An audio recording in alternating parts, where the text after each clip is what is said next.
प्रधानमंत्री मोदी के नाम से लोग कांप रहे हैं और इन सब के बीच पाकिस्तान पर ऑपरेशन सिंदूर का जो असर पड़ा है वो भी हम आपको बता रहे हैं। दुनिया के कई देशों ने पाकिस्तान की उड़ानें रद्द की और कैबिनेट में मोदी को धन्यवाद दिया गया है। इस वक्त की बड़ी खबर आ रही है, ऑपरेशन सिंदूर के लिए प्रधानमंत्री नरेंद्र मोदी का अभिवादन किया गया है। नीरज पांडे हमारे साथ जुड़ चुके हैं। नीरज, ये पहले से तय था, इस ऑपरेशन, इस बड़ी कामयाबी के लिए पीएम का धन्यवाद दिया जाएगा।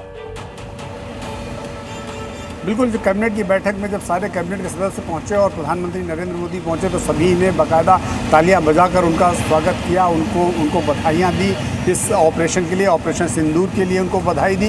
क्योंकि पॉलिटिकल विल बहुत बड़ी चीज़ होती है, राजनीतिक इच्छा शक्ति की वजह से ही ये चीज़ें हो सकती हैं। क्योंकि प्रधानमंत्री ने जब अपने सेना के अध्यक्षों से मीटिंग की और उन्होंने कहा कि आपको खुली छूट है, आप आतंकियों को जवाब देने के लिए स्वतंत्र हैं। और उसके बाद देखिए हमारे सेना के जवानों ने क्या कर दिया, पाकिस्तान की मान में घुसकर उनको सबक सिखाया है। और उसके बाद कैबिनेट की ओर से बाकायदा सेना के तीनों सेनाओं को बधाई दी गई है, तीनों सेनाओं के लिए धन्यवाद। इस बीच खबर यह भी है कि पीएम का कुछ विदेश दौरा था, वो भी फिलहाल स्थगित किया गया है।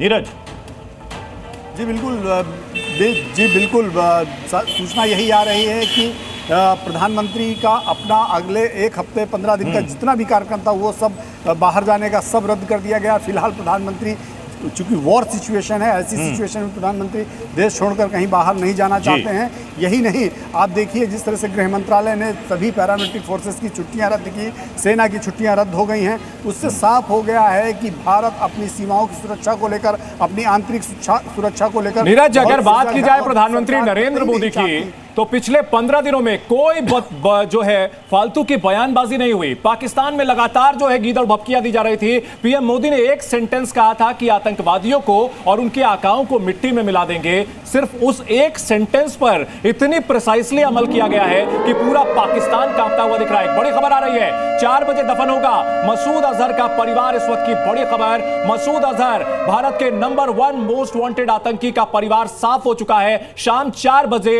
नमाज जनाजा होगी। ये 14 लोग उसके आतंकी परिवार के, यानी कि मतलब जो आतंकी फैमिली है उसकी फैमिली के 14 आतंकी जो मारे गए हैं सब आज 4 बजे दफन होंगे।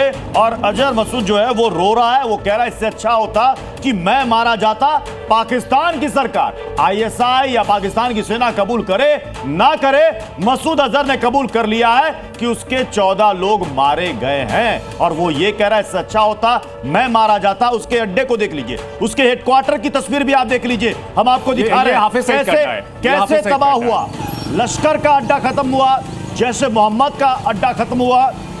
लेकिन जो बड़ा मैसेज दिया गया है वो ये मैसेज है कि आप भले ही कई 100 किलोमीटर दूर हो एलओसी से, लेकिन भारत की मिसाइलों से दूर नहीं है। किसी भी आतंकी का परिवार, घर और उसके ठिकाने भारत की मिसाइलों के लिए अब अनरीचेबल नहीं है, वेरी मच रीचेबल है। और ये जो तस्वीरें जारी की गई हैं ये अगले कई 100 साल तक जो आतंकी हैं उनको दहलाती रहेंगी। ये 2 तस्वीरें आपको बता रही हैं, बहुत क्लियर तस्वीरें हैं। इससे पहले आपने या सर्जिकल स्ट्राइक जब आपने देखा होगा उरी के वक्त, और आपने देखा होगा जब पठानकोट हमले के बाद हमने एयर स्ट्राइक की थी बालाकोट में, इतना क्लियर, इतना साफ ये तस्वीर साफ बता रही है कि आसपास आप देखिए और भी उसके छोटे छोटे कैंप से अड्डे दिख रहे हैं।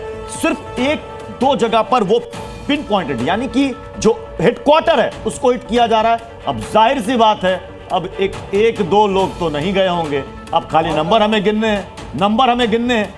मैं बताता हूं, हैमर बम अगर गिरा होगा तो सर हैमर बम से कितनी तबाही होगी? हैमर से देखो, सबसे पहली चीज तो है हैमर बहुत ही हाई प्रिसिशन है। हम तो सोच रहे हैं कि उसके अड्डे पे गिराया। हैमर में ये कैपेबिलिटी है कि वो किस कमरे में घुसे, चाहे तो हम प्रोग्राम कर सके किस दरवाजे से या किस वेंटिलेटर से अंदर घुसे, उतनी तक प्रिसिशन है। एक और चीज है कि इसमें कुछ ऐसी तरह की तस्वीर हमने देखी थी सर एबटाबाद में भी हमने देखी थी।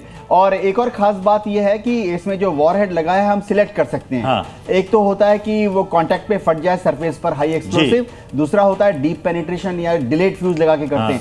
तीसरा है जरूरत पड़ने पर हम उसमें इंसेंडिनरी यानी आग लगाने वाला भी वॉरहेड फिट कर सकते हैं, जिसमें फास्फोरस होता है, वो टारगेट पे फटने के बाद उसका फास्फोरस। रामकृपाल सर, एक चीज यहां पर गौर करने वाली ये है कि भले दुश्मन कमजोर हो लेकिन कभी हल्के में नहीं लेना चाहिए। और अगर आपके सामने पाकिस्तान जैसा दोगला मुल्क हो तो भले वो ये कह रहा है कि आप अगर आगे एक्शन नहीं लोगे तो हम भी कुछ नहीं करेंगे, क्या भरोसे लायक है वो?